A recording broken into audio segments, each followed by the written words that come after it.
Good morning. तो आज हम आगे चालू करते हैं आज की क्लास और देखते हैं कि एक छोटा सा प्रोजेक्ट बना के कि उसमें हम कौन कौन सी चीजें यूज कर पा रहे हैं कोडिनेटर की, और जो बाकी छूट जाएंगी उनको क्या करूंगा मैंने एक्चुअली उनको दो पार्ट में डिवाइड कर दिया है, तो वो फिर अपन आगे डिस्कस करेंगे। और जितनी भी लाइब्रेरी हैं जो अपने यूज में आएंगी उनका क्या क्या यूज है और कैसे अपन उनको यूज करके अपना जो प्रोजेक्ट है वो अच्छे से बना सकते हैं। ठीक ना। तो कोऑर्डिनेटर का हम क्या कर सकते हैं, क्या करते हैं, आज शुरू करते हैं एक प्रोजेक्ट बनाना। तो पहले लॉगिन रजिस्ट्रेशन तो पूरा ही कर लेते हैं, उसके बाद देखते हैं कि आगे अपने को क्या करना है, और जो भी आप सजेस्ट करोगे वो अपन कर लेंगे। ठीक है ना। तो चलते हैं, अपन क्या है htdocs में, और एक एक प्रोजेक्ट फोल्डर बनाते हैं ci_demo। ठीक है। और साथ में क्या करते हैं एक CI डाउनलोड करके तो मैंने रखा है, आप बोलोगे तो फिर से कर लेंगे, डाउनलोड होगा ये। ठीक ना। इसी का रिनाम रिनेम क्यों करो, अंदर का कंटेंट अपन क्या कर लेते हैं, कॉपी कर लेते हैं, और Apache htdocs CI डेमो नाम से अपन ने क्या है एक प्रोजेक्ट बनाया। ठीक है। इसमें यूजर गाइड भी शामिल है, अपन बाद में डिलीट करेंगे, अभी अपने काम आएगी। ठीक। तो इसको ओपन कर लेते हैं अपने कोड में, उस फोल्डर को, और बेसिक जो सेटअप होता है वो अपन कर लेते हैं। फोल्डर गए, ओपन ओपन फोल्डर ci_demo। ठीक, ये ओपन हो गया अपना। कॉन्फ़िग में गए, बेस यूआरएल सेट करेंगे सबसे पहले। कॉन्फ़िग में गए, बेस यूआरएल में सेट किए http://localhost/ci_demo, अपने फोल्डर का नाम ये। ठीक। एक डेटाबेस बना लेते हैं।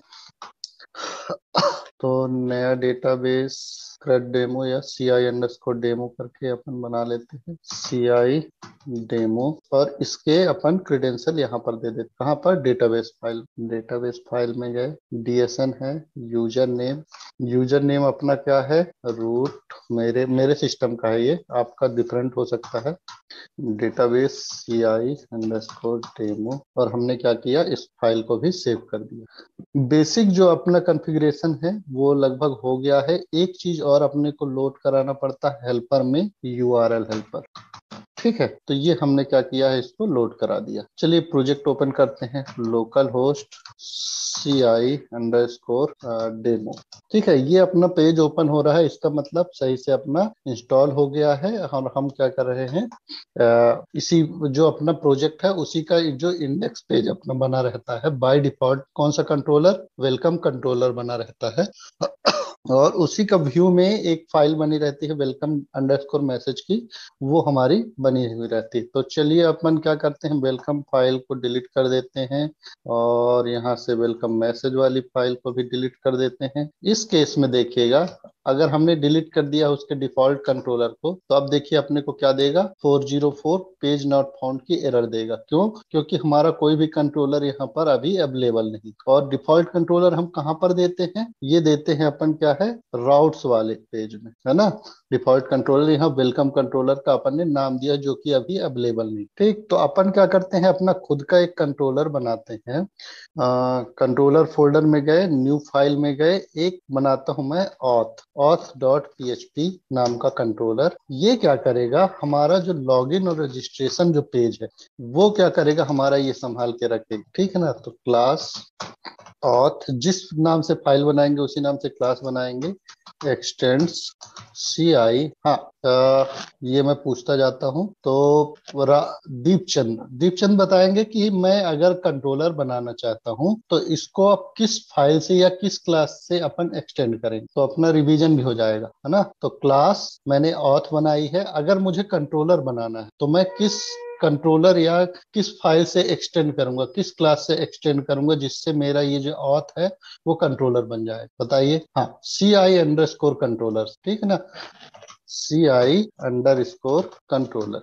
इस फाइल से अपन क्या करेंगे, एक्सटेंड करेंगे, तो अपना जो ये ऑथ वाली फाइल है कंट्रोलर के अंदर जो अपन ने बनाया है, उसमें सारे फीचर आ जाएंगे किसके, कंट्रोलर। इसमें क्या करता हूं मैं, एक इंडेक्स पेज बनाता हूँ, सॉरी फंक्शन, और इंडेक्स। और इसमें क्या करता हूँ, एक फाइल यहाँ पर भी मैं व्यू में जाता हूँ और व्यू में एक फोल्डर बनाता हूँ पहले तो, ऑथ नाम का, जिसमें ऑथेंटिकेशन से रिलेटेड अपन क्या करेंगे, फाइल्स रखेंगे, जैसे लॉगिन फॉर्म हो गया, रजिस्ट्रेशन फॉर्म हो गया, वो सारी चीजें अपन कहाँ क्या रखेंगे, अपन यहाँ पर रखेंगे। ऑथ में गए, ऑथ के अंदर अपन ने एक लॉगिन फाइल बनाई, new file login dot php, ठीक है, लॉगिन डॉट php फाइल अपन ने बनाई है। इसको क्या करते हैं, इसमें html लिखते हैं और यहाँ पर लिख देते हैं लॉगिन, लॉगिन फाइल, और यहाँ लॉगिन, अभी के लिए इतना लिख देते हैं, ठीक। और इस फाइल को अपन लोड कराएंगे, अपन कहाँ, ऑथ वाले फाइल में, तो यहाँ लिखेंगे दिस डॉट लोड व्यू, और व्यू में क्या लोड कराएंगे हम लोग, कौन सी फाइल अपन ने बनाई है, लॉगिन फाइल बनाई, किस फोल्डर के अंदर है, ऑथ फोल्डर के अंदर। व्यू वाला अपन नहीं लिखेंगे, अपन लिखेंगे ऑथ, ऑथ फोल्डर व्यू के अंदर बना है, तो लिखेंगे ऑथ फिर slash view, sorry login, login, ठीक है ना, डॉट पीएचपी देने की जरूरत नहीं है। अब इसको क्या करते हैं, अपन लोड कराते हैं, तो कैसे लोड कराएंगे, सी आई अंडरस्कोर कंट्रोलर, यहाँ लिखेंगे index dot PHP slash auth, अपना कंट्रोलर का नाम, और इंडेक्स उसका फंक्शन। तो इंडेक्स नहीं भी लिखेंगे तो क्या है, अपने को वो इतना ले लेता है, मतलब ऑथ तक भी आप लिखोगे तो वो चला लेगा। तो हम क्या करते हैं, बाय डिफॉल्ट जो कंट्रोलर है वो अपना ऑथ दे देते हैं, और इसमें राउट वाले फोल्डर, तो हम जाते हैं वेलकम की जगह लिख देते हैं ऑथ, ठीक। तो अब जब हम बाय डिफॉल्ट प्रोजेक्ट को अपने रन करेंगे तो हमारा क्या होगा, कौन सा कंट्रोलर रन होगा, ऑथ, और उसका कौन सा मेथड रन होगा, इंडेक्स मेथड, क्योंकि वो ऑटोमेटिक लोड हो जाता है, ठीक है। चलिए, इतनी सारी सेटिंग अपनी हो गई है। अब क्या करते हैं, एक हम थीम लेते हैं, एक छोटी सी, मेरे पास है शायद, देखता हूँ वो वाली अगर काम आ जाती है अपने, लोकल होस्ट, ये वाली एक थीम है मेरी, है ना, तो इसी को अपन क्या करते हैं, ये देख, मैं लॉगिन पेज वाला शायद ये चल नहीं है शायद, एग्जाम्पल लॉगिन पेज का अपना चल नहीं, रजिस्ट्रेशन का शायद चल रहा, हाँ रजिस्ट्रेशन का चल रहा है, इसी से अपन क्या करेंगे, लॉगिन पेज बना देंगे। तो रजिस्टर डॉट एचटीएमएल पेज को अपन क्या करते हैं, कॉपी कर लेते हैं, और इसका रजिस्ट्रेशन पेज भी अपने काम आ जाएगा और लॉगिन पेज भी अपने काम आ जाएगा, ठीक है। तो इसको भी, ये अपना मेरे कहाँ पड़ा हुआ है, example register dot HTML page में चलते हैं, सी ड्राइव, अपाचे डॉक्स, इसमें फाइल है pages, example register register register, हाँ रजिस्टर डॉट एचटीएमएल पेज, इसको मैं खोल लेता हूँ दूसरे किसी एडिटर में, और इसको मैं क्या करता हूँ, कॉपी कर लेता हूँ, और यहाँ पर जो अपना कोड है लॉगिन वाला पेज, इसमें मैं पेस्ट कर देता हूँ, ठीक ना। बहुत सारी चीजें हैं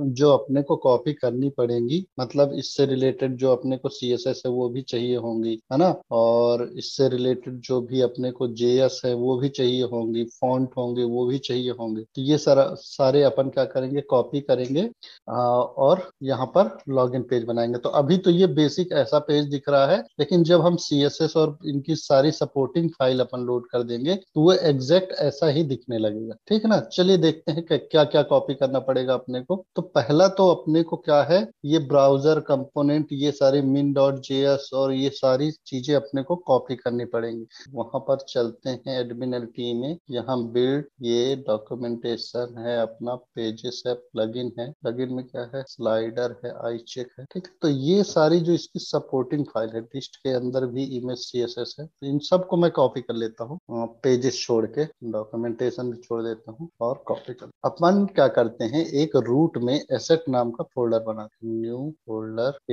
ASSETS, जिससे अपनी सारी फाइलें जो है यहीं पर रहे, और इनको मैं क्या करता हूँ, कॉपी करके इस एसेट में डालता हूँ।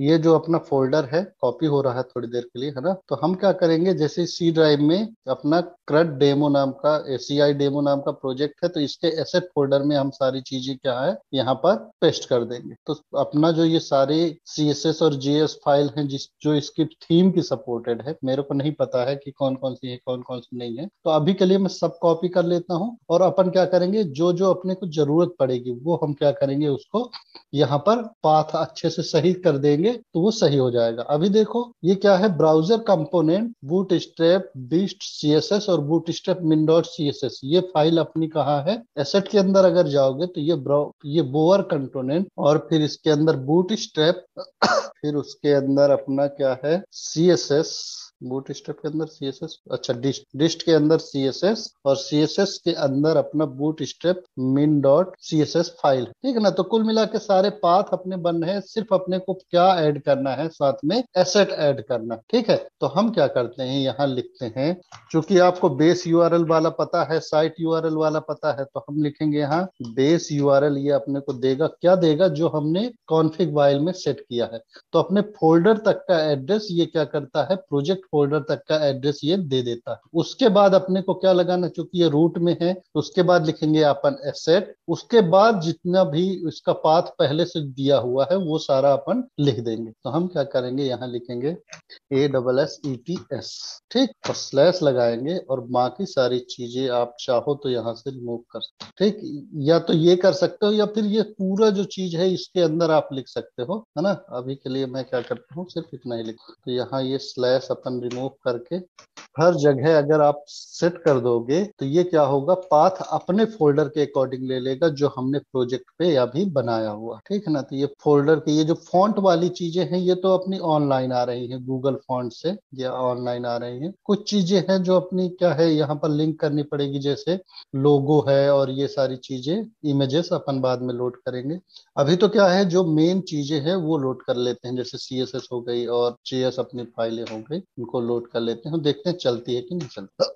ठीक है, थैंक यू। और आगे देखते हैं, ये देखिए अपना जो ये पूरा पेज है वो क्या है, इसी तरह बन गया है ना, ये जैसे अपना रजिस्ट्रेशन पेज में, क्योंकि इससे रिलेटेड जो अपनी सपोर्टेड फाइल है वो सारी हमने क्या है इसमें पहले से लगा दी, ठीक है ना। यहाँ बेस यूआरएल दे के अपन ने उसको सेट कर दिया है, तो सारे यूआरएल अब अपने अपने प्रोजेक्ट से रिलेटेड हो गए हैं, मतलब प्रोजेक्ट का जो पाथ है उससे कनेक्ट हो गए। ये सबको समझ में आया, तो अपन क्या करें, आगे बढ़े। अब जैसे ही इसको मेरे को गूगल और ये फेसबुक लॉगिन नहीं चाहिए, और ऑलरेडी ये मेंबरशिप नहीं चाहिए, तो इन दोनों तीनों चारों चीजों को मैं हटा देता हूँ अपने HTML से।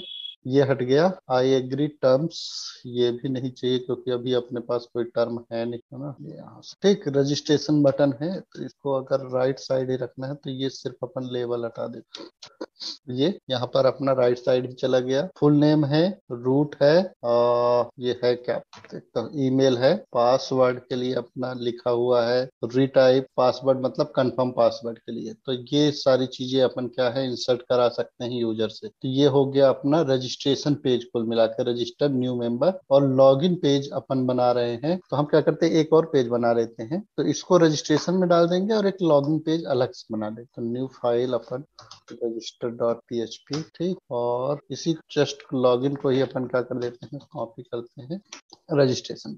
ये लॉगिन पेज है अपना, और रजिस्टर पेज अपना देखते हैं। तो बाय डिफॉल्ट लॉगिन की जगह अपन रजिस्टर पेज खोलते हैं। ये रजिस्टर पेज, और यहाँ एक फंक्शन बना लेते हैं लॉगिन का, फंक्शन लॉगिन, लॉगिन, ठीक। और यहाँ पर ऑलरेडी हैव एन अकाउंट वाला अपना क्या करते हैं, रजिस्टर पेज जैसे हुआ, यहाँ खुद मिलाते ये वाली चीज अपने चाहिए, चेक, इसको रजिस्ट्रेशन पेज में इसको लेबल नहीं देते हैं एक्चुअली, चेक बॉक्स का। यहाँ हम क्या करते हैं, एक एंकर टैग लगाते हैं, और इसको अगर लॉगिन पेज में जाना है तो वो अपन क्या करेंगे, यहाँ पर सेंड कर देंगे। तो एक एंकर टैग बनाते हैं। एंकर टैग कैसे बनाएंगे, कौन सा फंक्शन अपन ने पढ़ा है एंकर टैग बनाने के लिए, बताइए, कोई भी बताइए। एंकर टैग बनाने के लिए CI में अपने पास कोई एक फंक्शन होता है, हाँ, एंकर फंक्शन होता है। देखिए कैसे, ANCHOR, एंकर फंक्शन होता है। ये क्या लेता है अपने को, पहला तो URL लेगा कि किस URL में अपने को भेजना है, तो अपना कंट्रोलर का नाम और इस फंक्शन में भेजना है ना। तो रजिस्ट्रेशन पेज में, ये तो लॉगिन पेज है, तो रजिस्ट्रेशन पेज में यहाँ अपने को भेजना है। तो क्या लिखेंगे अपन, ऑथ, ऑथ का इंडेक्स फंक्शन। तो इंडेक्स फंक्शन ऑटोमेटिक रन हो जाता है, तो अपन सिर्फ यहाँ लिखेंगे ऑथ, ठीक। सेकंड जो अपना पेज है, सेकंड जो पैरामीटर इसमें लेता है कि अपने को यहाँ लिखना क्या, ठीक है ना। तो यहाँ लिखना हूँ आई डोंट हैव एन अकाउंट। अभी इसको क्या करेंगे, हम लैंग्वेजेस से भी कनेक्ट करेंगे। चलिए देखते हैं लॉगिन वाला जो पेज है अपना, पहले रजिस्ट्रेशन में भी यही सेम लिख देते हैं,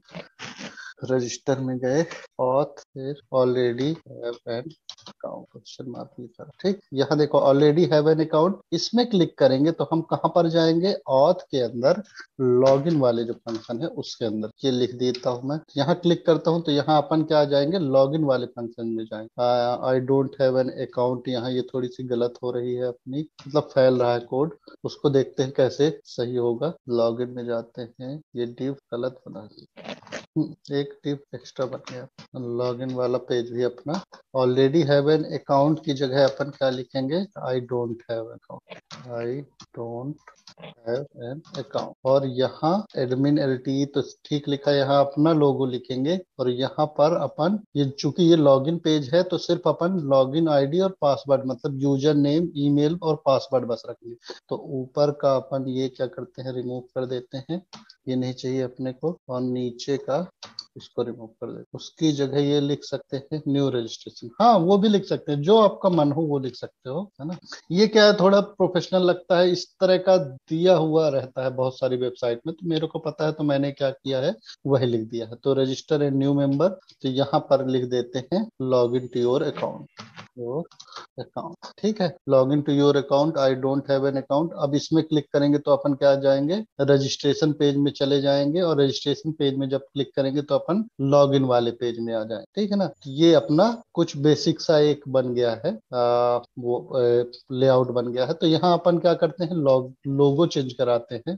लोगो एडमिन एलटी लिखा है तो अपन क्या लिख देते हैं इसको, सी आई डेमो, ठीक है। तो अपन ने क्या किया है, सी आई डेमो ऊपर लिख दिया है लोगो की जगह। और यहाँ भी अपन रजिस्ट्रेशन पेज में भी क्या करते हैं, सी आई डेमो लिख देते हैं। अभी मैं कॉमन ज्यादा कुछ नहीं बना रहा हूँ क्योंकि लॉगिन रजिस्ट्रेशन एक ही पेज होते हैं इस तरह के, है ना।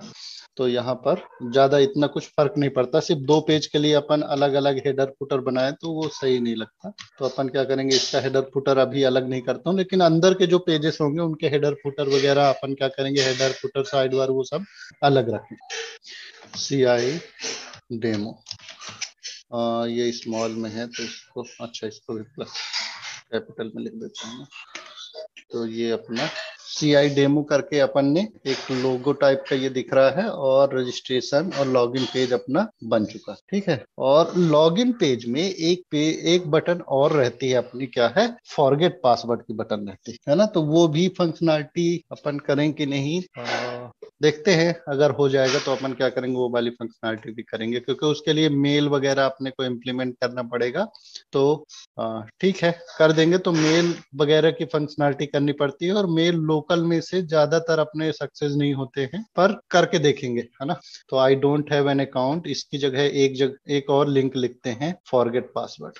शायद अगर यहाँ पर लिखते हैं, और यहाँ पर लिखता हूँ फॉरगेट पासवर्ड, ठीक। और इस वाले लिंक में क्लिक करने पर हम क्या करेंगे, फॉरगेट पासवर्ड वाले पेज में भेजेंगे, जहां पर वो क्या करेगा, एक पेज और बनाता हूँ, new file, forget password dot php, ठीक। सेम अपन क्या करते हैं, लॉगिन पेज का ही पूरा अपन कॉपी कर लेते हैं इसमें भी, और फंक्शन में चलते हैं। इसमें ऑथ में यहाँ पे एक फंक्शन बनाते हैं, fun फॉरगेट पासवर्ड, ठीक है। और ये फंक्शन है, यहाँ क्या करते हैं अपन, ये वाला पेज लोड करा देते हैं जो अपन ने नया बनाया है ऑथ फोल्डर के अंदर, फॉरगेट पासवर्ड, ठीक है। और इसके जो लिंक है लॉगिन पेज में, अपन ने क्या है, ऑथ के अंदर जो लिंक देंगे उसको क्या कर देंगे अपन, फॉरगेट पासवर्ड, ठीक है। तो ये सारी चीजें अपन ने क्या है, चेक करा ली है। मतलब फॉरगेट पासवर्ड में आप क्लिक करेंगे और फॉरगेट पासवर्ड वाला जो पेज है वहां सिर्फ एक फील्ड रहेगी, कौन सी, ईमेल वाली फील्ड रहेगी। कि अपन क्या है, अपनी ईमेल डालेंगे तो हमारे ईमेल में वो सेंड करेगा जो भी हमारा पासवर्ड है, या तो वो, या फिर अपने को एक रिसेंट लिंक देगा जिसमें हम क्या करेंगे, देखिए फॉरगेट पासवर्ड में अपने को सिर्फ ईमेल देगा, और यहाँ एक लॉगिन पेज में अपन क्या करते हैं, भेज देते हैं लॉगिन पेज में। और यहाँ एक ही फील्ड अपन ने रखी है, और यहाँ लॉगिन में please enter your email to reset your password.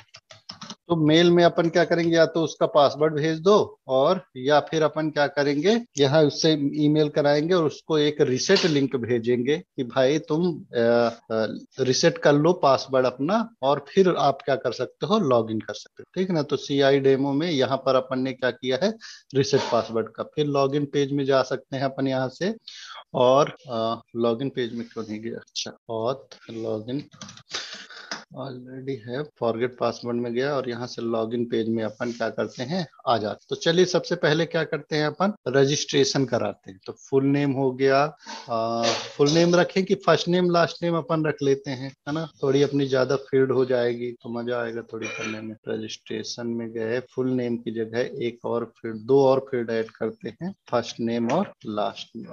इसको लिख देता हूँ FIRST, फर्स्ट नेम, और इसको लास्ट। ठीक है। चलिए फर्स्ट नेम और लास्ट नेम अपन ने फील्ड रख लिया है, और ये है अपना ईमेल का, और ये है अपना पासवर्ड का, और उसका रीटाइप पासवर्ड, मतलब फिर से पासवर्ड इंटर करने का अपना पेज बन गया। ठीक है ना। अब इसको क्या करते हैं, अपन कंप्लीट करते हैं। तो डेटाबेस में अपन क्या करते हैं, CI_डेमो अपना डेटाबेस का नाम है, इसमें यूजर्स वाली टेबल बना लेते हैं। उसमें कौन कौन से कॉलम रहेंगे, पहला तो आईडी रहेगा, दूसरा फर्स्ट नेम, फिर लास्ट नेम, और ईमेल, और अभी के लिए अपन क्या करते हैं, पासवर्ड। और पासवर्ड हो गया क्रिएटेड एट और लास्ट अपडेट। आईडी को क्या करते हैं अपन, ऑटो इंक्रीमेंट कर देंगे, तो ये प्राइमरी की बन जाएगी। फर्स्ट नेम जो रहेगा वेयर केयर रहेगा, और इसको 255 कर देते हैं। लास्ट नेम भी वेयर केयर रहेगा, इसको भी 255।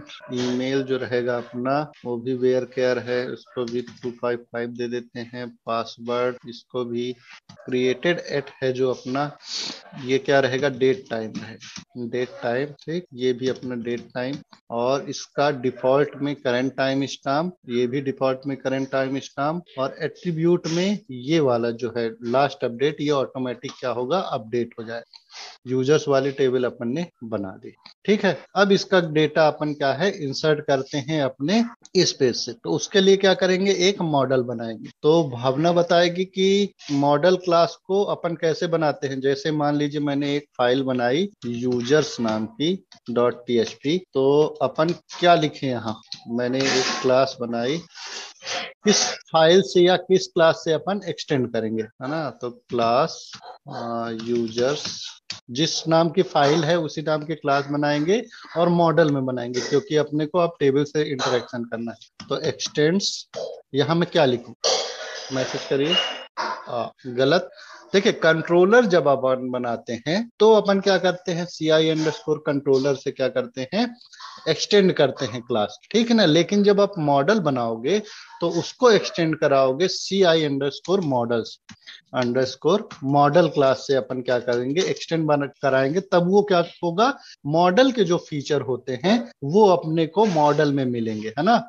जो कंट्रोलर के फीचर होंगे अपने को कंट्रोलर क्लास में चाहिए, और मॉडल की जो फीचर है वो मॉडल क्लास में चाहिए होते हैं। तो हम क्या करेंगे, अपन इसमें मॉडल क्लास बनाएंगे, और मॉडल क्लास को किस क्लास से एक्सटेंड करेंगे, CI_मॉडल क्लास से एक्सटेंड करेंगे। ठीक है ना। ये कोऑर्डिनेटर की पहले से बनी हुई क्लास होती है, उससे अपन क्या करेंगे, उसको एक्सटेंड कराएंगे। चलिए फिर अपना क्या करते हैं, एक अपन फंक्शन बनाते हैं जिसमें अपन यूजर को रजिस्ट्रेशन कराएंगे, मतलब डेटा सेव कराएंगे डेटाबेस में।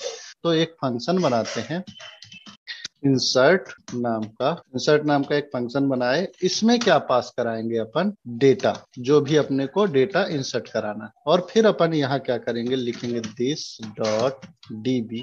अब देखो db अपन ने लिखा, लेकिन डेटाबेस फाइल अपन ने एक लोड नहीं कराई। ठीक है ना। डेटाबेस यहाँ कनेक्शन भी दे दिया है ना, सब कुछ दे दिया है, लेकिन लोड नहीं कराई है, वो भूल गया अपन को। तो ऑटो लोड में जाएंगे, लाइब्रेरी में जाएंगे, और यहाँ क्या कराएंगे, लोड कराएंगे डेटाबेस। ठीक, डेटाबेस को अपन ने लोड करा दिया है। तो तो अब लिख सकते हैं this dot D B insert. Insert क्या इंसर्ट करना है, ये डेटा जो अपने को यहाँ पास होगा वो इंसर्ट करना है, और किस टेबल में इंसर्ट करना है, यूजर्स वाली टेबल में इंसर्ट करना है जो हमने अभी बनाई। ठीक, और एक ये फंक्शन होता है दिस डॉट db, यहाँ इंसर्ट INSERT_ID। ये क्या करता है, अपने को ऑटो इंक्रीमेंट, चूंकि हमने आईडी दी है तो ये अपने को रिटर्न करेगा जो भी लास्ट में हमारी आईडी इंसर्ट हुई। ठीक है ना, ये अपन ने शायद देख चुका है एक बार, जब अपन क्या है क्रड वाला सिस्टम पढ़ रहे थे तो उसमें क्या होता था कि अपन लास्ट इंसर्टेड आईडी जो है वो गेट करते थे, और उसके बेस में अपन क्या करते हैं, चेक कराते। तो क्या होगा, जो भी अपने को यूजर यहाँ इंसर्ट करेगा उसकी जो भी आईडी होगी वो अपने को रिटर्न कर देगा, जहां भी से भी अपन फंक्शन कॉल कराएंगे इंसर्ट वाला। ठीक, अब इस यूजर मॉडल को अपने को लोड कराना है तो किस फाइल में लोड कराओगे, या तो आप कंट्रोलर में जहां जहां आपको जरूरत पड़ती है वहां लोड करा दो, या फिर क्या कर सकते हो आप, यहाँ ऑटो लोड फाइल में यहाँ मॉडल नाम का एक एरे बना होगा, ये देखो मॉडल्स नाम का एरे बना होगा, तो अपन क्या कर सकते हैं, यहाँ पर यूजर्स को लोड करा सकते। ठीक है, यूजर्स को अपन लोड करा सकते हैं। तो चलिए यूजर्स को अपन ने लोड करा दिया है। अब चलते हैं अपन रजिस्ट्रेशन पेज में।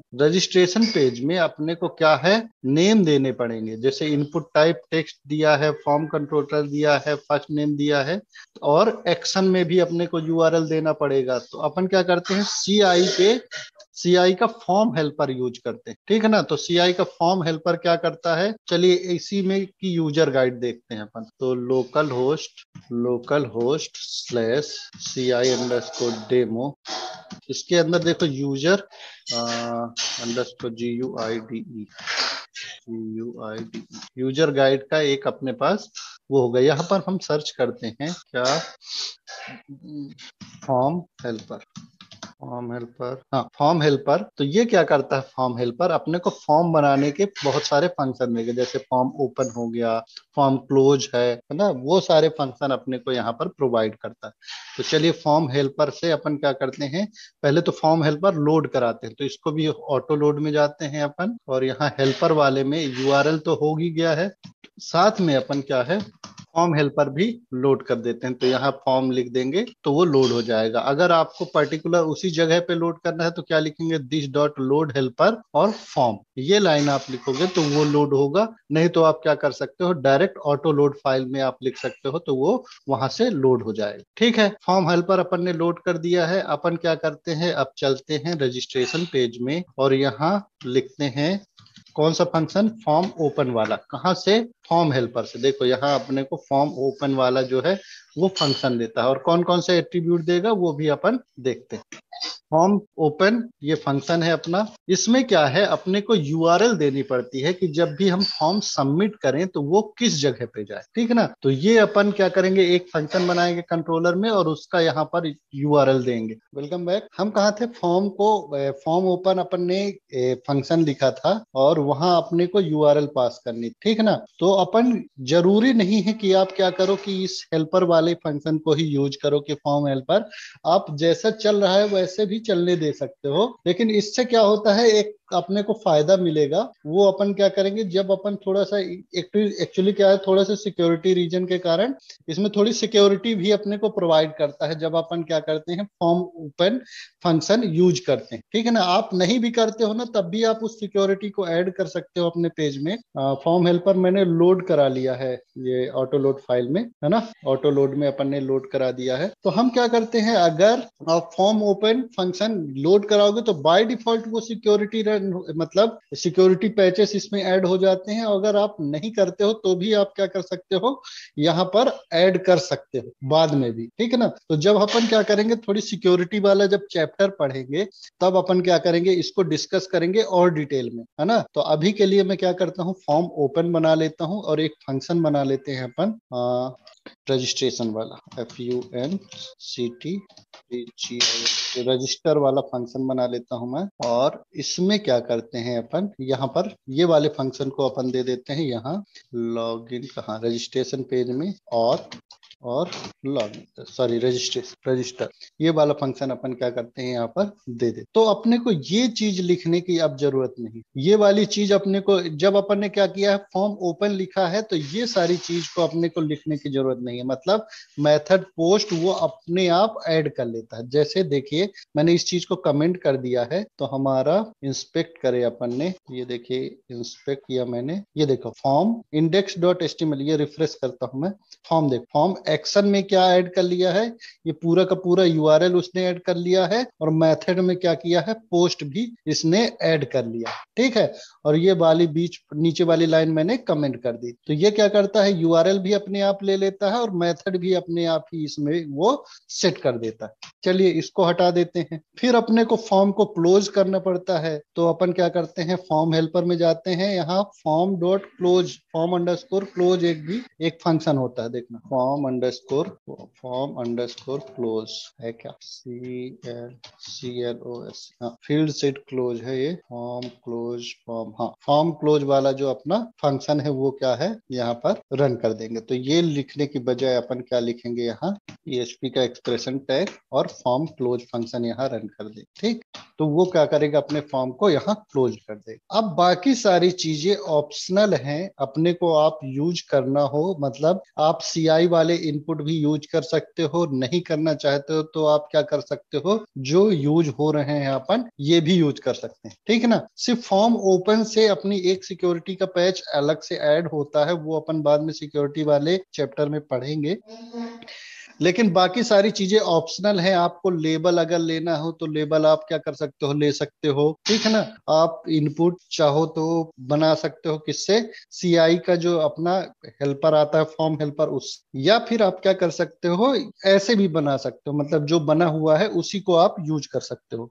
तो चलिए मैं क्या करता हूँ कुछ मिक्सअप कर लेंगे अभी के लिए, है ना। बाकी मिक्स करिएगा मत आप, हाँ मिक्सअप आप करिएगा नहीं, है ना। कोई एक ही यूज करिएगा, या तो आप ये वाला इनपुट यूज करिए या फिर आप दूसरा इनपुट मतलब जो अपना इनपुट है उसको यूज करिएगा। तो यहाँ क्या है फॉर्म इनपुट ऐड करने के लिए यहाँ लिख सकते हैं अपन फॉर्म इनपुट, ये क्या है फॉर्म इनपुट फंक्शन है फॉर्म हेल्पर का। यहाँ देखेंगे आप तो फॉर्म इनपुट अपने को मिलेगा, जैसे ओपन फॉर्म हो गया और ओपन फॉर्म हो गया, open multi part form hidden field अपनी ऐड, ये देखिए फॉर्म इनपुट। तो ये क्या करता है टेक्स्ट बॉक्स जनरेट करके देगा। यहाँ देखो एग्जाम्पल भी दिया है कि इनपुट टाइप टेक्स्ट क्या करता है ये जनरेट करके अपने को देगा। तो हम क्या करते हैं फॉर्म इनपुट, और यहाँ कौन कौन से पैरामीटर इसमें लगते हैं वो अपन देखेंगे। तो पहला पैरामीटर तो लगता है कि नेम क्या देना है। जैसे इनपुट में अपन देते हैं नेम, ठीक, नेम में देते हैं फर्स्ट FIRST_नेम। तो हम क्या कर सकते हैं पहला जो अपने को मिलता है वो मिलता है फर्स्ट नेम। सेकंड चीज मिलती है, सेकंड चीज जो अपनी देनी होती है वो है उसकी डिफॉल्ट वैल्यू, ठीक है ना। तो अगर आप फर्स्ट नेम में पहले से वैल्यू कोई फिल करा के रखना चाहते हो, मान लो यहाँ मैं सतानंद फिल करा के रखना चाहता हूँ, तो सेकंड पैरामीटर में एज अ स्ट्रिंग आप क्या कर सकते हो पास कर सकते हो। तो ये क्या करेगा अपने को सतानंद पहले से फिल करके देगा, ठीक है। फिर थर्ड पैरामीटर में इसके एक्स्ट्रा एट्रीब्यूट जैसे कि क्लास हो गई, ID हो गई, प्लेस होल्डर हो गया, ये सब आप क्या करोगे एक एरे में पास करोगे। तो एक एरे ऐड करेंगे, यहाँ लिखेंगे अपन क्लास इक्वल टू, देखो क्लास में अपन क्या करेंगे क्लास, अच्छा एरे किस तरह देते हैं ये ध्यान रखिएगा, क्लास एसोसिएटिव एरे, और यहाँ एरो साइन लगाएंगे इक्वल टू वाला एरो, और यहाँ लिखेंगे form control FORM form control, ये वाला जो क्लास अपन ने ऐड किया, ठीक ना। सेकेंड पैरामीटर ऐड करेंगे प्लेस PLACE होल्डर, और यहाँ इसकी वैल्यू में लिखेंगे फर्स्ट FIRST नेम, ठीक है ना। तो ये क्या करेगा सेम अपने को ये फील्ड जनरेट करके देगा, ठीक है ना। ये नीचे वाली जो फील्ड है ये ऊपर वाली फील्ड है, दोनों सेम ही होंगे। देखिए कैसे, ये देख सतानंद वाली जो फील्ड है जिसमें सतानंद अपन ने बाय डिफॉल्ट दिया है वो वाली फील्ड और नीचे वाली फील्ड दोनों सेम है। बस ये है कि आइकन नहीं लिया है क्योंकि इसकी CSS में ऐसा कुछ लगा होगा कि जो भी फर्स्ट चाइल्ड है ना, उसमें बस ये क्या करेगा आइकन ऐड करेगा, ठीक है। तो ये क्या करेंगे अगर हम इसको रिमूव कर देते हैं या फिर अभी आप जाके देखोगे इंस्पेक्ट करके, तो ये वाली जो फील्ड है, ये दोनों जो फील्ड, ये वाली फील्ड और ये दोनों फील्ड दोनों एक ही हैं, सिर्फ अंतर ये है कि इसमें वैल्यू क्या है अपनी बाय डिफॉल्ट सतानंद दी हुई है। तो हम क्या कर सकते हैं, यहाँ बाय डिफॉल्ट वैल्यू को या तो क्या कर दो, नल कर दो, या फिर अपन ब्लैंक स्ट्रिंग पास कर सकते हैं। नल देखते हैं करके, देखो नल किया अपन ने वैल्यू, तो यहाँ वैल्यू फील्ड में कुछ भी नहीं आई है, और अपन ने क्या किया है यहाँ पर वैल्यू में कुछ नहीं आया है, और फर्स्ट नेम देखो ये दोनों फील्ड में सिर्फ इस एट्रीब्यूट का अंतर है कि इसमें वैल्यू ऐड कर देता है और इसमें वैल्यू ऐड नहीं किया। तो हम क्या कर सकते हैं, या तो आप इसको यूज कर लो या तो आप क्या करो, इसको यूज कर लो, है ना, कोई दोनों में अंतर नहीं है, जो भी आपको सही लगे वो आप क्या कर सकते हो, यूज कर सकते। ठीक है, चलिए आगे। अब देखिए इसमें क्या है, कुछ क्लासेस लगी हैं जो कि अपने को आइकन ऐड करके देता है। ये जो आइकन ऐड करता है इस क्लास के थ्रू देता है अपने को, तो वो अपना दिया हुआ है। तो फर्स्ट नेम वाले जो फील्ड अपन ने फॉर्म इनपुट से बनाई, ठीक है ना, इसको भी आप लास्ट नेम को भी बना सकते हो। तो यहाँ क्या कर दिया, इसको मैं कॉपी कर लेता हूँ और यहाँ अपन क्या करते हैं, इसको डायरेक्ट यहाँ पेस्ट कर देते हैं और फर्स्ट नेम की जगह यहाँ लिख देंगे लास्ट अंडरस्कोर नेम। ठीक ना, तो इसका जो नेम है वो क्या होगा, इसका वो चेंज हो जाएगा। देखो इसको इंस्पेक्ट करके देखोगे अगर, तो नेम इसका लास्ट नेम है, लेकिन अभी प्लेस होल्डर अपन ने चेंज नहीं किया है इसका। तो हम क्या करेंगे, इसका लास्ट नेम इसके प्लेस होल्डर में भी लिख देंगे। तो इस तरह से आप क्या करो, अगर फॉर्म हेल्पर के थ्रू आप कोई भी इनपुट बनाना है तो वो आप बना सकते हो। सेम आपको आउटपुट मिलेगा, मतलब आपका एचटीएमएल सेम ही जनरेट होगा, उसमें कोई अंतर नहीं आएगा, है ना। बाकी सारी चीजें क्या करता हूं मैं, ऐसे ही लिखा रहने देता हूं, सिर्फ इसमें नेम ऐड कर देता हूं। जैसे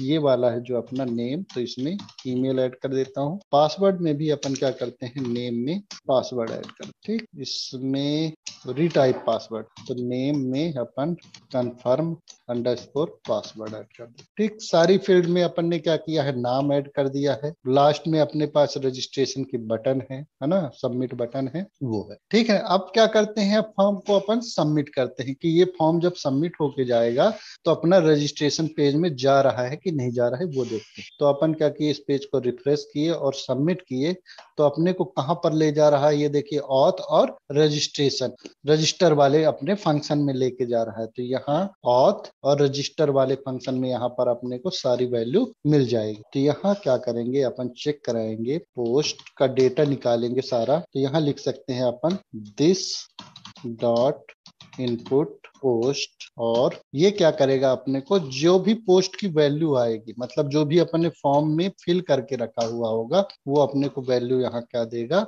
प्रोवाइड कर दे। चाहे ब्लैंक भेजो आप तो भी, और फिल करके भेजो आप तो। अभी देखो अभी ब्लैंक आ रही है, बैक करे अपन, ऑथ में गए और सबमिट की, तो देखो फर्स्ट नेम की वैल्यू अपनी ये आ रही है, लास्ट नेम की भी ब्लैंक, ईमेल की भी ब्लैंक, पासवर्ड भी ब्लैंक, कंफर्म पासवर्ड भी क्या है अपनी ब्लैंक आ रही है, क्योंकि अपने फॉर्म में कोई भी वैल्यू फिल नहीं कराई। ठीक है, तो ये अपना रजिस्ट्रेशन फॉर्म बन गया है। रजिस्ट्रेशन फॉर्म क्या है, अपन क्या कर सकते हैं, इसको फिल करा सकते हैं। अब देखिए एक चीज ये है कि अगर आपका ये जो पेज है पोस्ट मेथड के थ्रू आ रहा है, तो हम यहाँ एक चेक लगा सकते हैं कि अगर पोस्ट में कोई भी वैल्यू नहीं आती है तो ये अपने को रिटर्न करा दे, क्योंकि ये फंक्शन अपन क्या करेंगे, सिर्फ पोस्ट मेथड के लिए रखेंगे, है ना, मतलब डायरेक्टली इसको कोई अपना गेट ना कर पाए। तो हम क्या करेंगे, इसको पोस्ट मेथड के लिए रखेंगे। तो इसके दो तरीके होते हैं एक्चुअली पोस्ट मेथड को लिखने के, तो हम वो भी दूसरा तरीका भी देखेंगे जब अपन क्या करेंगे, आगे थोड़ी एडवांस इसका पढ़ेंगे तो अपन उसको देखेंगे कि पोस्ट मेथड अपन राउट में कैसे लिख सकते हैं, डिफाइन कर सकते हैं। ठीक, तो अभी के लिए क्या करते हैं, यहाँ चेक करा लेते हैं। अगर ये पोस्ट में अपना डेटा आता है तो अपन क्या करेंगे, यहाँ पर लिखेंगे अगर पोस्ट में नहीं आता है तो अपन क्या कर देंगे, रिटर्न कर देंगे, रिटर्न रीडायरेक्ट। इसमें पेज को एक पेज से दूसरे पेज में ले जाने के लिए अपन क्या कर सकते हैं, यहाँ रिटर्न रीडायरेक्ट। तो और यहाँ क्या करेंगे, अपन यूआरएल देंगे। तो यूआरएल में कौन से, अपन रजिस्ट्रेशन पेज में अपन को भेजना है। तो यहाँ लिख दूंगा मैं ऑथ। देखो थर्ड पैरामीटर एक देखता हूँ करके, अभी तक मैंने किया नहीं है, और यहाँ लिख देता हूँ 401। देखते हैं ये काम करता है कि नहीं। रजिस्टर, और इसमें मैं रजिस्टर को ऐसे करता हूँ, this page is not working. देखो ये क्या करता है, अपने को 401 देता कि ये जो पेज है ये वर्किंग में नहीं है, या 403 देते हैं अपन। अगर 403 तो अपन क्या कर सकते हैं, इस तरह क्या क्या है, एरर भी अपन डिफाइन कर सकते हैं, पर अपन अभी डिफाइन नहीं करते हैं, सिर्फ अपन ऑथ में भेज देते हैं। इसको मैं बाद में बताऊंगा कि ये एक्चुअली होता क्या है ना। जब अपन सिक्योरिटी वाला चैप्टर पढ़ेंगे तो अपन देखेंगे कि अपन कस्टम पेज भी बना सकते हैं हर टाइप के एरर के। चलिए, रजिस्टर न्यू मेंबरशिप। अब इसमें फर्स्ट नेम अपन ने लिखा, लास्ट नेम लिखा, ये पहले से फिल होके आते हैं ये सारी चीजें। 1 2 3 4 5 6, 1 2 3 4 5 6 रजिस्ट्रेशन किया, इस वाले पेज में आया है ना। तो यहाँ तक आप अपना आ गया, क्योंकि पोस्ट में डेटा आ रहा है। अगर पोस्ट में नहीं आता है तो अपन किस पेज में भेज देते हैं, फिर से ऑथ में, कि भाई पोस्ट से ही यहाँ आ सकते हो, बिना पोस्ट मेथड के थ्रू अपन यहाँ नहीं आ सकते। ठीक है, फिर अपन क्या करेंगे, वैलिडेशन, सारी चीजों को वैलिडेट कराएंगे, first name, last name, email, password, और ये सारी चीजें अपनी क्या है, फिल होके आनी चाहिए। तो अपन क्या करेंगे, यहाँ लोड कराएंगे फॉर्म वैलिडेशन क्लास। तो दिस डॉट लोड लाइब्रेरी, और कौन सी, फॉर्म वैलिडेशन, ये वाली लाइब्रेरी लोड कराएंगे। फिर रूल सेट करेंगे, दिस डॉट फॉर्म वैलिडेशन, फिर सेट अंडरस्कोर रूल्स, किस फील्ड के लिए, पहला फर्स्ट नेम, फिर सेकेंड पैरामीटर में अपने को जो यहाँ नाम दिखाना है। ये किसी ने क्वेश्चन भी किया था ग्रुप में, तो अपन क्या करते हैं, ये वैलिडेशन वाला ठीक से देख लेना आप, है ना। नहीं तो सबसे पहले अपन क्या करेंगे, लाइब्रेरी लोड कराएंगे, कौन सी, फॉर्म वैलिडेशन की, और फिर अपन रूल सेट करेंगे। रूल सेट करते समय अपन क्या ध्यान रखेंगे कि जो पहला पैरामीटर होगा वो इस फील्ड के नाम से मैच करना चाहिए, जो भी अपना फील्ड अपन ने फॉर्म में दिया है, मतलब फर्स्ट नेम, सॉरी ये वाला फर्स्ट नेम, ये मैच करना चाहिए। और सेकंड वाला है, आप किस, जब मैसेज एरर मैसेज दिखाएगा तो अपना किस नाम से एरर मैसेज दिखाएगा, वो यहाँ पर डिफाइन कर सकते हैं। थर्ड पैरामीटर में कौन सा वैलिडेशन रूल यहाँ अप्लाई करना है। तो पहला तो अपना क्या होगा, रिक्वायर्ड होगा। ठीक है, पहला जो वैलिडेशन मेथड होगा वो क्या होगा, रिक्वायर्ड होगा। सेकंड में अपन क्या करते हैं, एक और वैलिडेशन मैसेज वो करते हैं। तो अपन सारे जो लिस्ट है वैलिडेशन की, यहाँ से अपन गेट कर सकते हैं। तो यहाँ यूजर गाइड अपन खोलेंगे, यहाँ पर जाएंगे, यहाँ लिखेंगे वैलिडेशन। तो ये देखो फॉर्म वैलिडेशन की लाइब्रेरी अपनी खुलेगी, और यहाँ सबसे लास्ट में अपने को एक टेबल मिलती है ना, जहां पर अपन क्या कर सकते हैं, मैक्सिमम लेंथ मैं क्या करता हूँ, डिफाइन कर देता हूँ, मिनिमम लेंथ डिफाइन कर देता हूँ। कि मिनिमम लेंथ कितनी होनी चाहिए, कम से कम 6 अक्षर का नाम या 3 अक्षर का नाम तो क्या होना चाहिए, होना ही चाहिए। तो अपन मिनिमम लेंथ लिखेंगे, और ब्रैकेट में लिखेंगे कि कम से कम 3 डिजिट का वो इंटर करे। और जो मैक्स लेंथ होगी, मैक्स लेंथ वाला देखते हैं यहाँ, जो इसकी लेंथ होगी वो क्या होगी, मैक्सिमम अपन 20, या हाँ 20 कैरेक्टर का अपन क्या कर सकते हैं, मैक्सिमम लेंथ अपना फर्स्ट नेम लास्ट नेम का होगा। सेम अपन क्या करते हैं, अप्लाई कर लेते हैं लास्ट नेम के लिए, अप्लाई कर लेते हैं फर्स्ट नेम, और यहाँ लिख देते हैं दूसरा नेम क्या है अपना, लास्ट नेम, इसको भी लास्ट नेम। फिर थर्ड पैरामीटर है, मतलब थर्ड फॉर्म में फील्ड है ईमेल की, ईमेल, और यहाँ ईमेल रिक्वायर्ड हो गया, मैक्सिमम लेंथ। अब देखो मिनिमम लेंथ मैक्सिमम लेंथ, अपन मैक्स लेंथ कर देते हैं कितना, ये कभी कभी ज्यादा हो जाता है तो इसको क्या कर देते हैं, 40 कैरेक्टर का मिनिमम लेंथ हटा देते हैं। लेकिन यहाँ पर एक क्या रखते हैं, वैलिड ईमेल एड्रेस होना चाहिए। मतलब क्या, वैलिड ईमेल होना चाहिए। ईमेल जो होता है वो वैलिड ईमेल होना चाहिए, मतलब उसमें @ साइन हो, है ना, फिर डॉट हो, .com .in, इस तरह की जो अपना एक रेगुलर एक्सप्रेशन होता है वो क्या होगा, ईमेल के लिए अपना होना चाहिए। ठीक है, ये हो गया ईमेल के लिए अपन सेट कर दिया। अगला है पासवर्ड, पासवर्ड WORD, यहाँ दिखाएंगे पासवर्ड। और मिनिमम लेंथ कितनी होनी चाहिए, मिनिमम लेंथ अपन डिसाइड कर देंगे, ये वैलिड ईमेल तो होगा नहीं, तो मिनिमम लेंथ अपना कम से कम 6 डिजिट का होना चाहिए, और मैक्स 40 कर देते हैं। ठीक है ना, कि ठीक है 40 कैरेक्टर तक का पासवर्ड वो सेट कर ले। ये हो गए सारे अपने मेथड। अब क्या है, यहाँ चेक कराएंगे कि जो अपना वैलिडेशन है वो सही से रन हुआ है कि नहीं रन हुआ। ठीक है ना, तो यहाँ क्या करते हैं, इफ कंडीशन लगाएंगे, this dot form validation dot run. Run एक फंक्शन है जो कि अपने फॉर्म वैलिडेशन को रन कराएगा। अगर इक्वल टू क्या होगा, वो फॉल्स आता है ना। अगर फॉल्स आता है मतलब अपना वैलिडेशन सही से रन नहीं हुआ, मतलब कोई भी जो फील्ड है या इनमें से कोई फील्ड उसने खाली छोड़ दी है, या फिर ये मिनिमम लेंथ मैक्सिमम लेंथ के अकॉर्डिंग सेट नहीं हुआ है, तो वो क्या करेगा, अपने को वैलिडेशन फॉल्स का स्टेटस देगा कि अगर फॉल्स है तो अपने को क्या कराना है। और एल्स एल्स में एल्स पार्ट में अपन लिख सकते हैं कि अगर फॉर्म वैलिडेशन फॉल्स नहीं होता मतलब सक्सेस होता है, सारी वैल्यू उसने फिल करी है, तो अपना क्या रन होगा। थर्ड एक पैरामीटर है अपना कंफर्म पासवर्ड का, है ना। देखो जैसे ये यहाँ क्या लिखा है, कंफर्म पासवर्ड, तो ये वाला नेम अपन कॉपी करेंगे और कंफर्म पासवर्ड ठीक है। और रिक्वायर्ड तो रहेगा ही, मिनिमम लेंथ मैक्सिमम लेंथ सब हटा देते हैं अपन, और यहाँ लिखते हैं कि ये जो कंफर्म पासवर्ड है ये मैच होना चाहिए अपना मैच होना चाहिए दूसरे जो अपना पासवर्ड है उससे मैच होना चाहिए। तो यहाँ लिखेंगे मैचेस और यहाँ लिखेंगे पासवर्ड, ठीक है। ये अपना मैच करना चाहिए किससे, पासवर्ड वाली फील्ड से मैच करना चाहिए। तो यहाँ वैलिडेशन रूल में अपन ने सेट कर दिया है कि ये मैच करना चाहिए किस फील्ड से, तो वहां का फील्ड का नाम लिखेंगे अपन, ठीक है ना। ईमेल से मैच कराना तो ईमेल लिखेंगे, यहाँ पर ईमेल लिखेंगे, पर अपने को पासवर्ड से मैच कराना रहता है तो अपन पासवर्ड लिख देते हैं।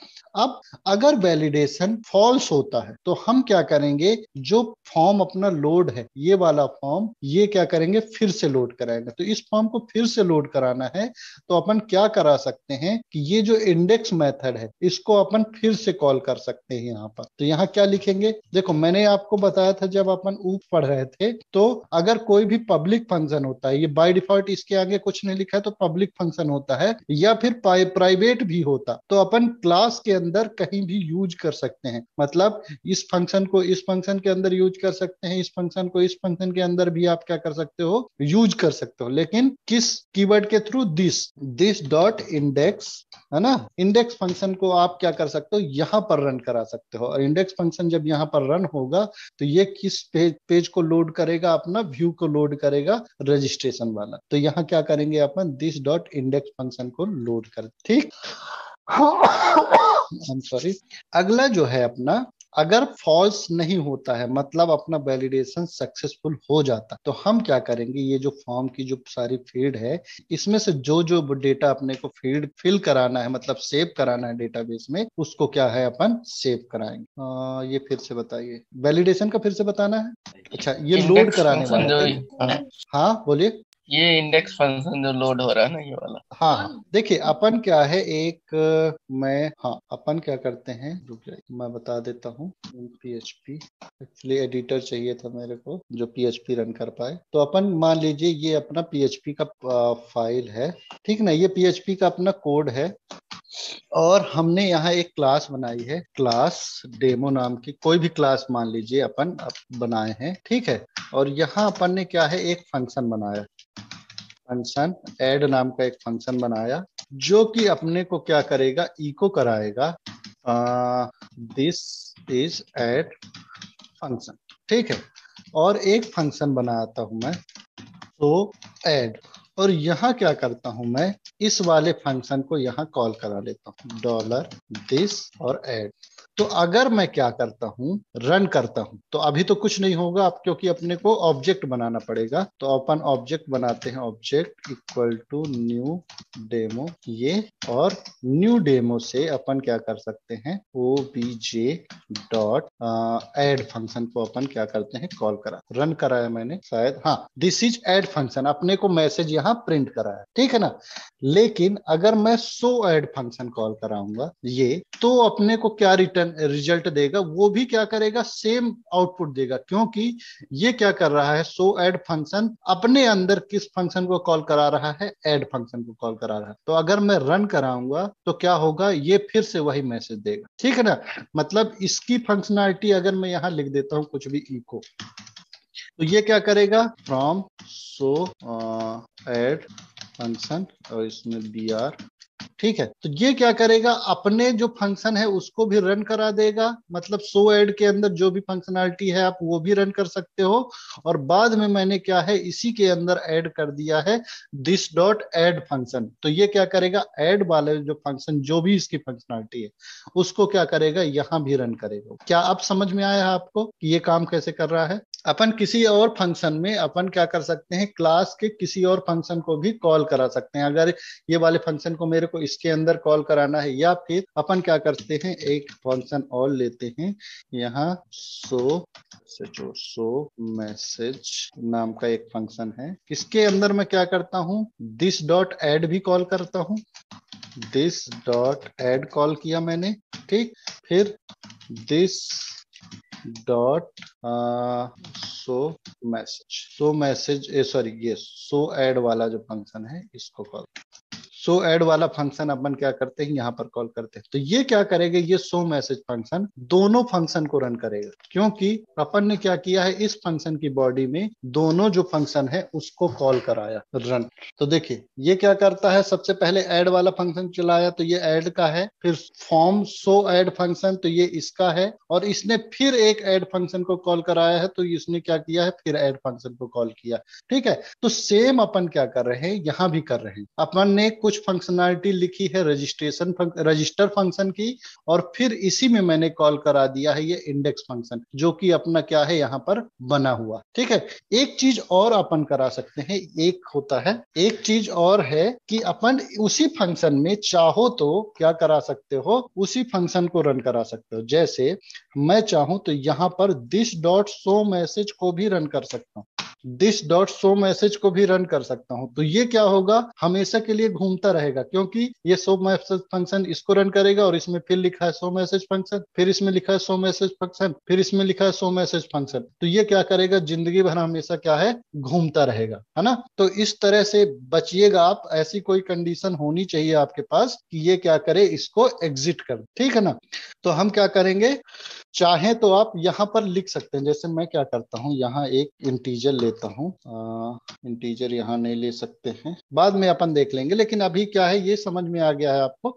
और मैं क्या करूंगा, इसको बोलते हैं रिकर्सन। अगर आप उसी मैसेज के अंदर सॉरी उसी फंक्शन के अंदर उसी फंक्शन को कॉल करा रहे हैं, एक फंक्शन के अंदर उसी फंक्शन को आप कॉल करा रहे हो, तो इसको बोलते हैं रिकर्सन। मतलब बार बार वो क्या कर रहा है, उसी लूप में घूम रहा है, तो इसको रिकर्सन बोलते हैं। ठीक है, लेकिन ये रिकर्सन नहीं है, क्योंकि अपन ने दूसरे फंक्शन को कॉल कराया है। तो हमने क्या किया है, ये रजिस्ट्रेशन के खुद की फंक्शनैलिटी है, और साथ में मैं चाहता हूं कि इंडेक्स वाले फंक्शन की फंक्शनैलिटी यहां पर रन हो जाए। तो हमने क्या किया है, उस फंक्शन को यहाँ कॉल करा दिया है, और इसका काम क्या है, रजिस्टर पेज को लोड कराना, तो यहाँ पर लोड करा दे। ठीक है, चलिए आगे बढ़ते हैं। हम क्या करते हैं, यहाँ पर पोस्ट वेरिएबल चूंकि यहाँ पर हमने रख लिया है, तो यहाँ बेयर डम पोस्ट कराते हैं। अगर किस केस में, कि जब भी हमारा जो फॉर्म वैलिडेशन है वो सक्सेसफुली रन होता है, वेयर डम और पोस्ट।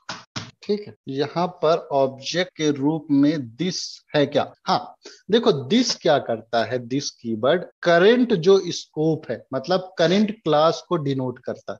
मतलब ऑथ क्लास ने एक्सटेंड किया है CI अंडरस्कोर कंट्रोलर को, तो ऑथ के पास अब क्या है, CI अंडरस्कोर कंट्रोलर के सारे ऑब्जेक्ट जितने भी पब्लिक होंगे वो, प्लस ऑथ के जितने भी पब्लिक ऑब्जेक्ट या प्राइवेट ऑब्जेक्ट या कुछ भी, ऑथ के सारे ऑब्जेक्ट पब्लिक हो, प्रोटेक्टेड हो, प्राइवेट हो, कुछ भी हो, प्लस CI के पब्लिक और कौन से, प्रोटेक्टेड वाले, ये क्या कर सकता है, ऑथ यूज कर सकता है बाय दिस कीवर्ड। ठीक है ना, मतलब आप चाहो तो क्या लिख सकते हो, यहां पर दिस की जगह लिख सकते हो AUTH कॉलन कॉलन, तो भी ये क्या करेगा, सेम चीज को रन करेगा। ठीक है ना, लेकिन ये क्या करता है, नॉन स्टैटिक फंक्शन है, तो should not be called statically. तो इस तरह से ये क्या करेगा, कॉल नहीं करा पाएगा। लेकिन हम क्या कर सकते हैं, इस तरह से भी कॉल करेंगे जब आगे आने वाले चैप्टर में। तो हम क्या डिनोट कर रहे हैं, ये ऑथ वाली क्लास का कौन सा फंक्शन है, इंडेक्स फंक्शन। ठीक है, तो अभी हम क्या है, जबकि उसी क्लास के अंदर कॉल करा रहे हैं, तो हम क्या लिखेंगे यहाँ, दिस। दिस क्या करता है, उसी क्लास के सारे ऑब्जेक्ट को डिनोट करता है। तो अगर हमको ऑथ क्लास के सारे ऑब्जेक्ट चाहिए तो हम दिस कीवर्ड का यूज करके एक्सेस कर सकते हैं क्लास के अंदर। अगर अपने को बाहर एक्सेस करना है तो अपने को क्या करना पड़ेगा, पहले ऑब्जेक्ट ऑथ का एक ऑब्जेक्ट बनाना पड़ेगा और उस ऑब्जेक्ट के थ्रू आप क्या कर सकते हो, कॉल करा सकते हो। जैसे अपन क्लास के अंदर अगर किसी उसी के फंक्शन को कॉल करा रहे हैं तो बाय दिस करते हैं, और बाहर अगर कॉल करा रहे हैं तो पहले तो ऑब्जेक्ट बनाते हैं और ऑब्जेक्ट बनाने के बाद अपन क्या करते हैं, उसको कॉल करते हैं। ठीक है, चलिए आगे बढ़ते हैं। आगे देखते हैं कि अपन क्या है कि वैलिडेशन मैसेज भी अपने को दिखाना है रजिस्ट्रेशन पेज में, और फिर अपने को सेव भी कराना है डेटा। तो इस पेज में चलते हैं और पेज को सेव कराते हैं। पहले तो यहाँ देख लेता हूँ सब कुछ ठीक है कि नहीं। हाँ, वेयर डम पोस्ट है और सब कुछ ठीक ही है। रजिस्ट्रेशन करे हैं तो अभी हमने चूंकि कोई भी वैल्यू फिल नहीं कराई है तो ये क्या भेज दे रहा है अपने को, फिर से इसी पेज में भेज दे रहा है। ठीक है, तो हम क्या करेंगे, यहाँ पर वैल्यू कुछ फिल कराएंगे। ठीक है, तो अभी आधी वैल्यू अपन ने फिल कराई, आधी वैल्यू फिल नहीं कराई है, तो भी अपने को यहाँ भेज दे रहा है लेकिन कोई मैसेज नहीं दे रहा है। तो हम क्या कर सकते हैं, अपने को फॉर्म वैलिडेशन मैसेज शो करने की भी फैसिलिटी देता है कि अपन क्या कर सकते हो कि फॉर्म के वैलिडेशन के एरर भी अपन क्या कर सकते हैं, शो कर सकते हैं। तो एक फंक्शन होता है इसका, कौन सा, वैलिडेशन एरर्स वाला। तो रजिस्ट्रेशन पेज में चलेंगे, लॉगिन पेज अपना कहाँ है, रजिस्ट्रेशन बॉक्स CI डेमो, यहीं पर कर देते हैं अपन। फंक्शन को रन, कौन सा, वैलिडेशन एरर, ये फंक्शन को अपन यहाँ रन करेंगे। तो ये क्या करेगा, जब भी ये पेज को वैलिडेशन चेक करा के वापस आएगा तो ये क्या करेगा, अपने को वैलिडेशन मैसेज देगा। कौन कौन से अपने वैलिडेशन मैसेज इसमें है, ठीक है ना। तो first name field is required, last name field is required, ये सारे अपने को वैलिडेशन दे रहा है। लेकिन हमको क्या करना है कि इंडिविजुअली शो कराना है। तो देखिए, शोइंग एरर इंडिविजुअली करके अपने पास एक फंक्शन है फॉर्म एरर, जो कि क्या करता है, अपने को इंडिविजुअली फॉर्म एरर शो करने की फैसिलिटी देता है कि हम क्या कर सकते हैं, पर्टिकुलर उसी फॉर्म के फील्ड के नीचे या पास में जो भी है उसी के लिए बस क्या है, एरर मैसेज शो कर सकते हैं। तो फॉर्म एरर मैंने किया और यहाँ नाम लिखना पड़ता है। कौन सा नाम, ये जो फील्ड का नाम। तो ये क्या करेगा, सिर्फ उसी फील्ड के लिए अपने को एरर मैसेज शो करेगा। देखो, फर्स्ट नेम के नीचे अपने को क्या लिख दिया, first name field is required, जो कि अपने को यहाँ पर सारे दे रहा। तो अपन क्या करेंगे, सारे में जितने भी फील्ड है अपने, उसके नीचे अपन क्या करते हैं, इसको फॉर्म एरर को फंक्शन को कॉल करा देते हैं। तो अपना क्या होगा, विथ नेम, जैसे ये लास्ट नेम है तो लास्ट नेम, ये ईमेल है तो ईमेल, तो ईमेल के ही होगा। तो कई बार लोग गलती कर देते हैं, तो क्या होता है, जैसे मान लो यहाँ भी फर्स्ट नेम लिखोगे तो फर्स्ट नेम का ही एरर मैसेज को कहाँ शो करेगा, वो यहाँ पर भी शो करेगा। तो मेक श्योर कि जो भी आप एरर मैसेज जहां पर भी दे रहे हैं तो आप उसका नेम जरूर सही से लिखें, मतलब दूसरा ना लिखें, नहीं तो क्या होगा कि किसी का मैसेज कहीं पर और दिखेगा, है ना। फॉर्म एरर, इसको गए और इसका नेम है अपना कंफर्म पास। ठीक है, तो ये अपने को क्या है, यहाँ पर शो करे, first name field is required, last name field is required, ये जो भी अपने मैसेज। तो इसकी अब अपने को जरूरत नहीं है, तो हम क्या करेंगे, ऊपर से ये फॉर्म वैलिडेशन एरर को यहाँ से हटा दें। चलिए, फॉर्म वैलिडेशन को अपन ने यहाँ से हटा दिया है, रजिस्ट्रेशन किया तो फर्स्ट नेम हो गया, लास्ट नेम, ईमेल, पासवर्ड, फिर कंफर्म पासवर्ड, ये क्या है अपने को शो करने लगा। अब इसके कलर अपन कल चेंज करेंगे, आज नहीं करेंगे। हम क्या करते हैं कि अब फर्स्ट नेम को मैं इंटर किया, फर्स्ट नेम में जैसे मैंने सूर्यकांत लिखा तो इसको इंटर किया, तो देखो मैंने फर्स्ट नेम सही लिखा था तो इसका वैलिडेशन, फर्स्ट नेम और लास्ट नेम सही लिखा तो वैलिडेशन तो इसने चेक करा लिया। लेकिन वो जब अगली बार पेज लोड होके आता है तो फर्स्ट नेम और लास्ट नेम भी गायब कर देता है। तो अपने को क्या है कि जो वैल्यू अपन ने पहले फिल कराई थी, कम से कम वो वाली वैल्यू तो अपनी होनी ही चाहिए। तो अपन क्या है, यहाँ पर फॉर्म वैलिडेशन अपने को एक सेट वैल्यू करके एक फंक्शन देता है कि अपन क्या करें कि जो वैल्यू अपन ने पहले फिल की थी, ठीक है ना, प्री पॉपुलेट डेटा अपने को क्या है यहाँ पर दिखाना है। अगर कि क्या लिखा है, प्रीपिंग डाटा। हाँ, तो ये प्रीपिंग डेटा का मतलब होता है कि जो डेटा अपना प्री पॉपुलेट फॉर्म, जो डेटा अपन ने पहले भर दिया था तो उसको हमको बार बार ना भरना पड़े, क्योंकि अपन ने फर्स्ट नेम लास्ट नेम तो सही भरे थे। जैसे फर्स्ट नेम और लास्ट नेम में, फर्स्ट नेम में सूर्यकांत और शुक्ला अपन ने सेकंड में भरा, तो ये तो अपन ने सही भरा है। फिर ये क्या है, इसको इसको खाली क्यों कर रहा है ना, ये फिल होके आनी चाहिए। बाकी अपन क्या करेंगे, चाहे तो भरे चाहे तो नहीं भरे, उसके लिए वो वैलिडेशन मैसेज शो करे। तो हम क्या कर सकते हैं, यहाँ एक फंक्शन होता है अपना फॉर्म वैलिडेशन का, सेट वैल्यू। तो यहाँ लिखते हैं सेट अंडरस्कोर वैल्यू, और सेट वैल्यू के अंदर अपन क्या लिखेंगे, नाम लिखेंगे। किस फील्ड का नाम, वही देखो नाम अपना कितना काम आ रहा है ना, कि अपने को एरर भी शो कराना है, वैलिडेशन भी, रूल भी सेट करना है, और फॉर्म की वैल्यू भी सेट करना है। तो अपन क्या कर रहे हैं, यहाँ पर भर रहे हैं, ठीक है ना। सेट वैल्यू, सेट वैल्यू यहाँ होगा लास्ट नेम, लास्ट। तो हम क्या करेंगे, देखो अब क्या है, फर्स्ट नेम लास्ट नेम मैंने भरा, तो इससे क्या फर्क पड़ेगा अपना, कि फर्स्ट नेम लास्ट नेम अपन ने पहले फिल कर दिया था, तो अब वो नहीं हटेगा। बाकी आप ईमेल को सही करो जब तक में आपको सही करना है, ठीक है ना।